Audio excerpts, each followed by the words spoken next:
Growing up, parents got me a guitar. Said you could do anything, kid, you could go far. You could be the president, fireman, race car. Was that their final unknown goal? It doesn't matter. Indonesia have taken the lead right at the start.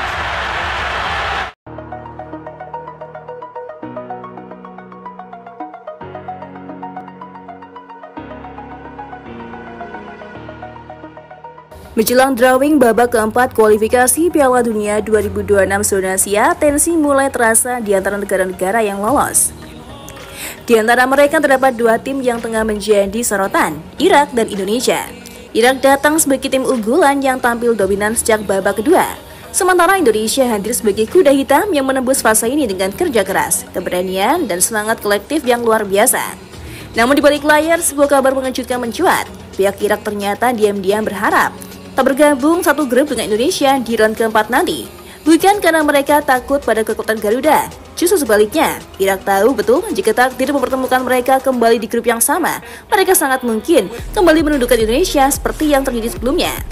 Bagi Irak, peluang untuk menang melawan Indonesia tetap besar, mengingat pengalaman, keteleban skuad, dan kedisiplinan taktik mereka di level Asia.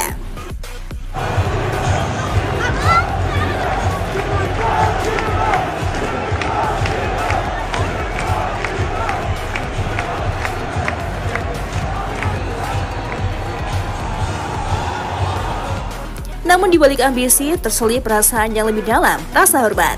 Irak tak ingin menghancurkan mimpi Indonesia. Mereka menyadari betul, Indonesia kini tengah berada dalam proses kebangkitan. Dari negara yang dulu tersiok-siok di Asia Tenggara, Indonesia kini menjadi kekuatan baru dengan pemain diaspora Eropa. Formasi disiplin di bawah Patrick Kluivert dan dukungan supporter yang luar biasa. Stadion selalu penuh, nyanyian tak henti, jersey merah berkibar di setiap sudut negeri. Bagi Irak, Indonesia bukan hanya lawan, Indonesia adalah harapan Asia Tenggara. Irak memiliki sejarah panjang sebagai bangsa yang mencintai sepak bola. Namun mereka juga tahu bagaimana rasanya bermimpi, berjuang, dan gagal di titik akhir. Itulah mengapa mereka tak ingin menjadi pihak yang mungkin kembali memupus asa Indonesia.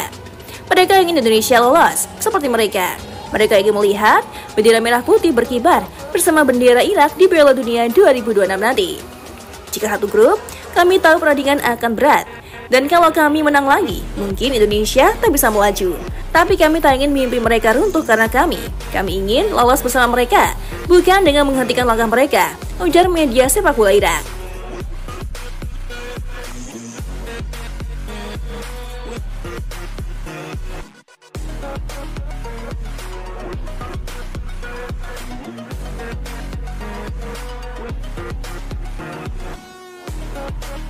Kecintaan Irak pada Indonesia tak datang tiba-tiba.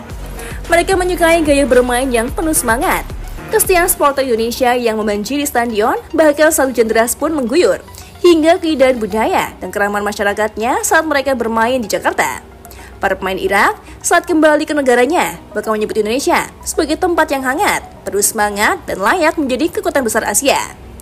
Irak tahu jika Indonesia gagal di babak keempat, luka itu mungkin tak mudah sembuh. Indonesia baru saja membangun momentum, dan sebuah kekalahan pahit bisa menghancurkan semuanya. Karena itu, Irak berdoa agar mereka dan Indonesia tak saling bertemu, bukan karena menghindari persaingan, tapi karena mereka ingin melihat mimpi itu terus hidup. Dalam dunia sepak bola yang penuh ego dan ambisi, sikap Irak itu begitu langka. Mereka tahu sepak bola bukan hanya soal menang dan kalah. Ini tentang mimpi, harapan, dan persahabatan antar bangsa. Irak ingin lolos ke Piala Dunia, tapi mereka juga ingin saat mereka melangkah, Indonesia ikut berada di sana, di panggung dunia. Di antara tim besar, mengharumkan Asia bersama mereka. Sebuah kisah tentang dua bangsa, satu berpengalaman, satu penuh semangat muda, dan satu harapan yang sama, berdiri berdampingan di Piala Dunia, bukan sebagai rival yang saling menjatuhkan, tapi sebagai saudara yang saling mendorong untuk terbang lebih tinggi.